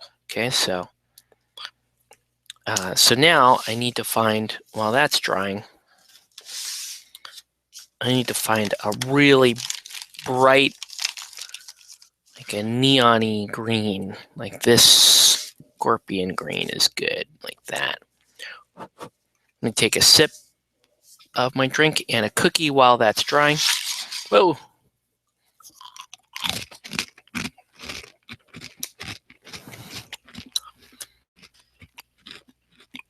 Let's see. I'm liking the look of the Union.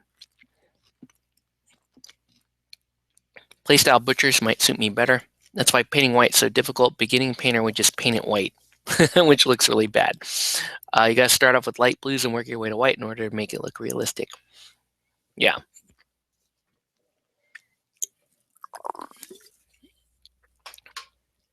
Yeah. By the way,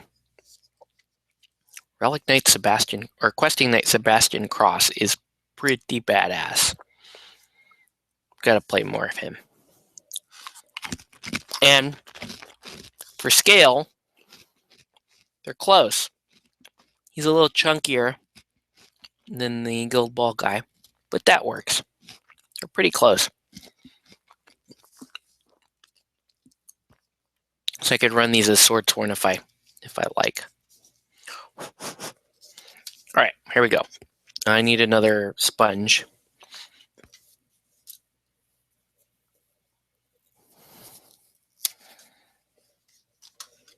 Nope. Having a much better experience working with these minis than the Batman minis, though, in terms of how they're broken and cast. They did a great job.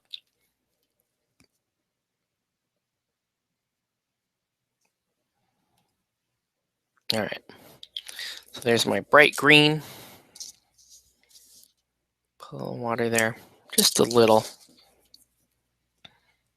just to thin it out a little bit. Oh man, that was a huge mistake. I put that on a part of the palette that had a wet color underneath it. Whoops. Let's do it here then. This green is pretty runny to begin with, so I don't really have to thin it too much.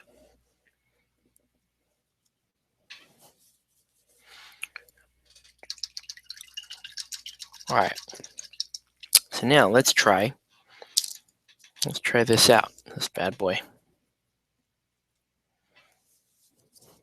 I'm gonna dab most of that green off.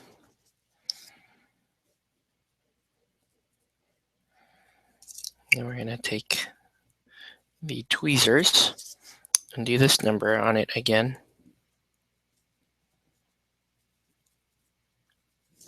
The sponge is way too big. I have to tear the sponge in half.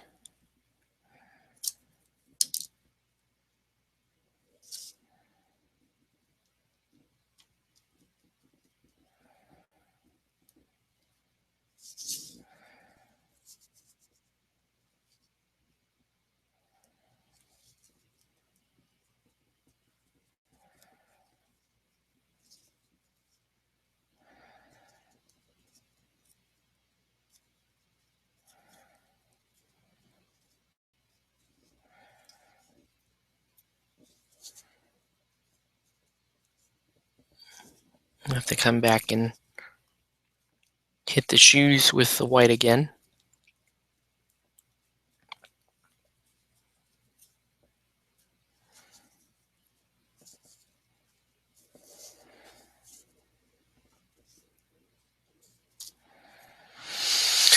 Okay, you can't even really see that green, can you?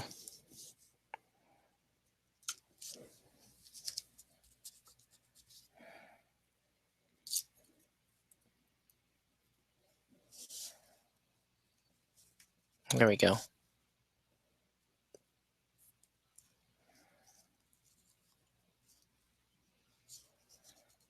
There we go. That's starting to look good.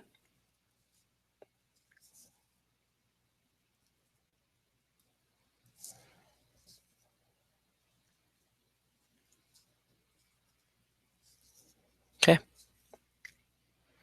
So a little bit of a marbly look there. It doesn't look very good on camera, I'll admit, but this should look pretty good. Let me just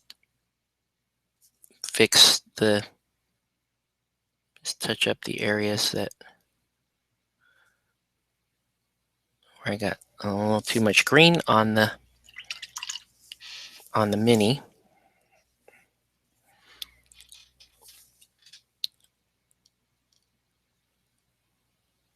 And then I can paint in a couple of veins for the marble, but I don't know. Yeah, let's do it. We still have the white out, so now you don't need to do specifically white. In fact, probably better off doing the glacial blue.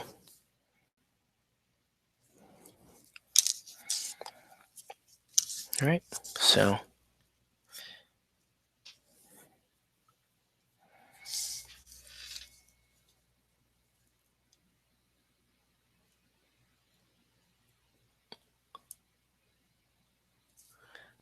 You just go really fine with the veining.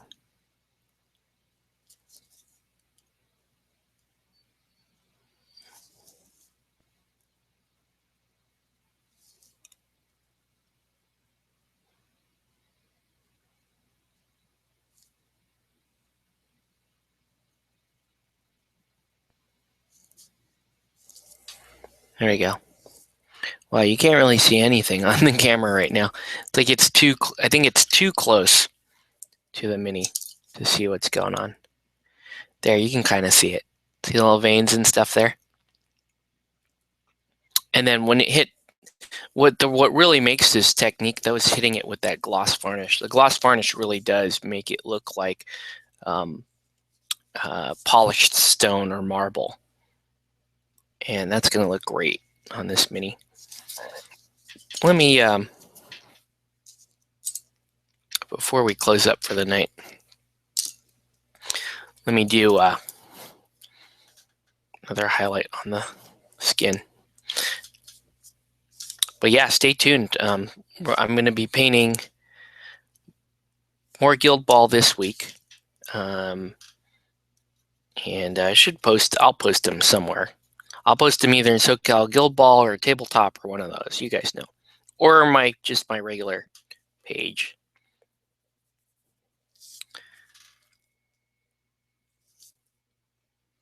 And then maybe right around Christmas time and start playing our first game or two of Guildball.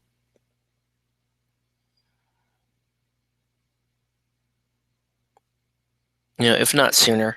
If I run into one of the guys that's really coordinating Guildball locally, I'll probably just ask him, hey, can you run me through my first game?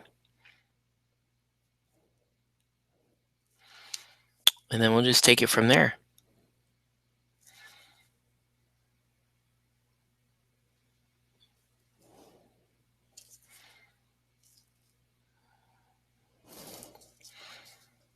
Flint's kind of a cool sculpt. I didn't think that I liked him very much, but pretty cool sculpt.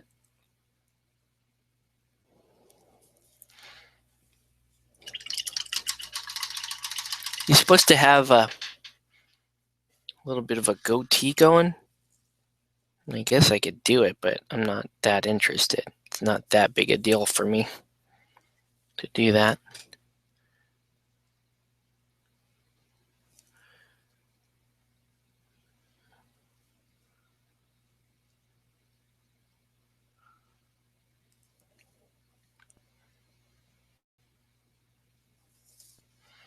Those boots will be brown anyway.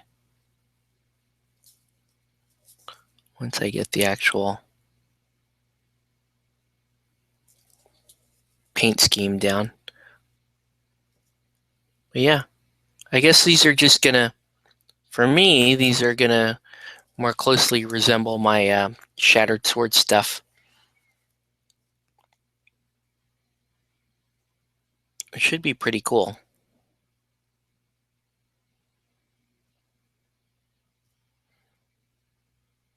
But I can see a lot of people painting these gray or black. Maybe even like do a clay-based one or like a sandstone-based one. Might be kind of cool to do. We'll see. All right. Anyway, Flint's about as done as he's going to be for a little while. I'll probably finish him up tomorrow night, but so that's kind of where I'm going with the color scheme. You know, the standard blue, but the armor will be white, and then brown leather, and then the bases will be this green marbleized base that I think look pretty cool. So let me show you guys the other sculpts again, just so you can see. I am pretty pleased with the miniatures so far. I think that was worth just painting that miniature kind of told me that these were worth the money that I spent on them. So, and everything I haven't seen a lot of painted Guildball online, but what I have seen usually looks fantastic. Anyway, let me just. You guys have any questions or anything before we look at shutting down? Let me show you the other sculpts. Okay, so, and then what do I do with those cards? Here are the cards, so that way I can actually tell you who's who. All right, so this dude right here is Mallet. So he's got the extended reach. He's got the long mallet. He's got the full beard. He's got like the white is really sharp. He's got like the steampunk goggles. So he's pretty cool. And then the other, so I have basically 3 males, 3 females. This guy is, what's the name of this dude? Honor Flint. It's not Flint, it's Tower. Yeah, this guy's named Tower. So he just has a giant hammer. He's obviously been working out quite a bit. He's kind of a swole dude with a giant shoulder pad, and then he's got his whole tool belt there with various chisels. So he's pretty awesome. Speaking of chisel, then you have the character named Chisel, which I think this sculpt is just awesome. This is that is a super fun sculpt. Little, kind of youthful girl with the 2-handed giant hammer behind her back. Kind of emo casual there. Should be super fun to paint that. And we got Marbles is the baboon. He's a baboon. Nothing really to write home about there. And then you got, where's the other? I'm missing a card. It'll show up. It's around here. I don't know the name of this girl. I think it's Harmony. Right? So this is Harmony. She's in a really cool position, like squatting. Got the blade. Her hair's kind of flying up in the air, so that should be cool. And then finally, the team's captain, Honor, who that was tough to get her to just stay there on a tippy toe and at an angle. But this, as you can see, the sculpt is really high energy, really awesome looking. So anyways, looking forward to painting these up and trying it out. And it is now pretty late. So I think we're going to close it here. I want to thank all you guys for watching. And I don't know, who knows, maybe because I didn't do a feed last week, maybe I'll kick the camera on again and show you guys more of this painting. So that's going to do it for this episode. I want to thank everybody for watching. Have a good night, guys, and we'll catch you on the next one.